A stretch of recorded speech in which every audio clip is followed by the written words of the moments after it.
गौतम बुद्ध, अंधकार से प्रकाश तक की यात्रा, एक जीवन बदलने वाली कहानी। पंचम अध्याय, धर्म चक्र का प्रवर्तन। ज्ञान प्राप्ति के बाद बुद्ध को महसूस हुआ कि उनके पास जो आनंद है उसे दूसरों के साथ भी साझा करना चाहिए। वे सारनाथ गए, जहां 5 पूर्व साथियों को उनके त्याग पर संदेह था। बुद्ध ने उनके भ्रम दूर किए और उन्हें 4 आर्य सत्य का उपदेश दिया। दुख है, दुख का कारण है, दुख का निरोध संभव है और दुख के निरोध का मार्ग है। उन्होंने अष्टांगिक मार्ग की 8 शाखाओं की व्याख्या की, जो सही दृष्टिकोण, सही संकल्प, सही वाणी, सही कर्म, सही आजीविका, सही प्रयास, सही स्मृति और सही समाधि के माध्यम से दुख से मुक्ति का पथ प्रशस्त करती है। पहले 5 शिष्य बुद्ध के उपदेशों से प्रभावित होकर उनके अनुयायी बन गए और इस तरह से बौद्ध धर्म की नींव रखी गई। धीरे धीरे बुद्ध की ख्याति फैलती गई और लोग दूर दूर से उनके दर्शन के लिए आने लगे। उन्होंने राजाओं, मंत्रियों, व्यापारियों, किसानों, गरीबों, अमीरों सभी को उपदेश दिया। उनके संदेश में हर किसी के लिए कुछ न कुछ था, चाहे वे किसी भी जाति, वर्ग या धर्म के हों। षष्ठ अध्याय, जीवन के उतार चढ़ाव। बुद्ध का जीवन उतार चढ़ाव से भरा रहा। उनके मार्ग में कई चुनौतियां आई, लेकिन उन्होंने हर बार धैर्य और करुणा के साथ उनका सामना किया। एक बार उनके ही चचेरे भाई देवदत्त ने उनकी हत्या का प्रयास किया, लेकिन बुद्ध क्षमाभाव प्रदर्शित करते हुए उन्हें अपने मार्ग पर लौटने का मौका देते रहे। उनके अनुयायियों के बीच मतभेद भी हुए, लेकिन बुद्ध ने समझदारी और सामंजस्य से उन्हें सुलझाया। उनके जीवन में दुख भी आया, जब उनके पुत्र राहुल उन्हें उनके बचपन से वंचित करने के लिए क्षमा मांगने आया। बुद्ध ने उसे क्षमा किया और उसे धर्म के मार्ग पर लाया। इस घटना ने उनकी करुणा और क्षमा की महानता को उजागर किया। सप्तम अध्याय, निर्वाण की प्राप्ति। लगभग 45 वर्षों तक धर्म का प्रचार करने के बाद बुद्ध को पता चला कि उनका निर्वाण का समय निकट है। उन्होंने अपने अनुयायियों को अंतिम उपदेश दिया, जिसमें उन्होंने उनसे अपने आप पर निर्भर रहने और धर्म का कड़ाई से पालन करने का आग्रह किया। अपने 80वें वर्ष में कुशीनगर नामक स्थान पर एक आम के वृक्ष के नीचे बुद्ध ने महापरिनिर्वाण प्राप्त किया, जीवन के चक्र से मुक्त हो गए। अष्टम अध्याय, बुद्ध की विरासत।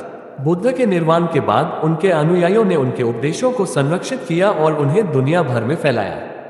बौद्ध धर्म आज दुनिया के प्रमुख धर्मों में से एक है और करोड़ों लोग बुद्ध के रास्ते पर चलते हैं। उनकी शिक्षाएं दया, करुणा, क्षमा, शांति और आत्मनिर्भरता का संदेश देती हैं, जो आज भी उतनी ही प्रासंगिक है जितनी उनके समय में थी।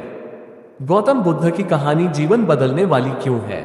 ये हमें दुख के सार्वभौमिक अनुभव के बारे में जागरूक करती है और दुख से मुक्ति का मार्ग भी दिखाती है। ये हमें सिखाती है कि दया, करुणा, क्षमा और शांति जैसे मूल्यों के माध्यम से सुखी और अर्थपूर्ण जीवन जिया जा सकता है। ये बताती है कि ज्ञान और आत्मज्ञान का मार्ग सभी के लिए खुला है, चाहे वे किसी भी पृष्ठभूमि के हों।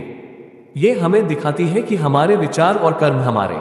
अशोक का आखिरी शिकार। बुद्ध का पहला शिष्य अशोक सम्राट, जिसके नाम से पूरा भारत कांपता था, वही अशोक इस समय एक मृत हथिनी के सामने खड़ा था। उसके हाथ खून से सने हुए थे, आंखों में क्रोध की जगह पछतावा लहरा रहा था। उसकी विजय का नशा उतर चुका था और उसके सामने सिर्फ मृत्यु का तांडव नृत्य कर रहा था। उसने अपने पिता बिंदुसार के साम्राज्य को कई गुना बढ़ा दिया था। कलिंग देश पर विजय उसकी सबसे बड़ी उपलब्धि मानी जाती थी, परंतु उस विजय के मूल्य ने उसे अंदर तक झकझोर दिया था। लाखों निर्दोष जाने उसकी महत्वाकांक्षा की बलि चढ़ी थी। उस रात अशोक को दुर्स्वप्न आए। मृत हथिनी और उसके बच्चे उसे घूरते रहे, उनके कराहते शब्द उसके कानों में गूंजते रहे। सुबह जब वह उठा तो एक नया अशोक सामने आया था। उसने युद्ध का त्याग कर धर्म का मार्ग अपनाने का निश्चय लिया। उसने पूरे राज्य में शांति और अहिंसा का संदेश फैलाया। वह हर दिशा में धर्म प्रचारकों को भेजता, जो लोगों को भलाई और करुणा का पाठ पढ़ाते। इसी दौरान उसकी मुलाकात हुई एक निर्मल चेहरे और शांत आभा वाले साधु से, जिनका नाम गौतम बुद्ध था। बुद्ध के उपदेशों ने अशोक के हृदय को छू लिया। उसने जाना कि दुख का असली कारण मोह माया है और सच्ची शांति निर्वाण में मिलती है। बुद्ध के शिष्य बनकर उसने अपना नया जीवन प्रारंभ किया। अशोक ने पूरे साम्राज्य में बौद्ध धर्म का प्रचार करवाया।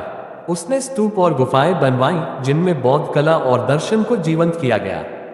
वह प्रजा के लिए अस्पताल, सड़क और कुएं बनवाता था। अशोक अब सिर्फ सम्राट नहीं था, बल्कि वह शांति और प्रेम का प्रतीक बन चुका था। उसके शासन में युद्ध बंद हो गए, लोग आपस में प्रेम से रहने लगे और साम्राज्य एक स्वर्ग के समान खिल उठा। अशोक का नाम इतिहास में न सिर्फ एक महान सम्राट के रूप में अमर हुआ, बल्कि वह बुद्ध के पहले शिष्य के रूप में भी याद किया जाता है। ये कहानी हमें ये बताती है कि किसी जीवन को कभी भी बदलने में देर नहीं होती है। पछतावा ही अज्ञान का अंधकार है, लेकिन उस अंधकार का अंत हमेशा ज्ञान के प्रकाश से ही होता है। अशोक की कहानी हमें यह विश्वास दिलाती है कि हम में से भी हर कोई अपने अंदर के अशोक को जगा सकता है और दुनिया को शांति और प्रेम का उपहार दे सकता है। ये कहानी लगभग 500 शब्दों की है। आप इसे आगे बढ़ा सकते हैं और इसमें और अधिक घटनाओं और विवरणों को शामिल कर सकते हैं, जैसे कि अशोक की कलिंग युद्ध पर गहरा खेद, बोध गया की यात्रा, उसके धर्म परिवर्तन का प्रभाव, साम्राज्य में किए गए सुधार और उसके बाद का शासन।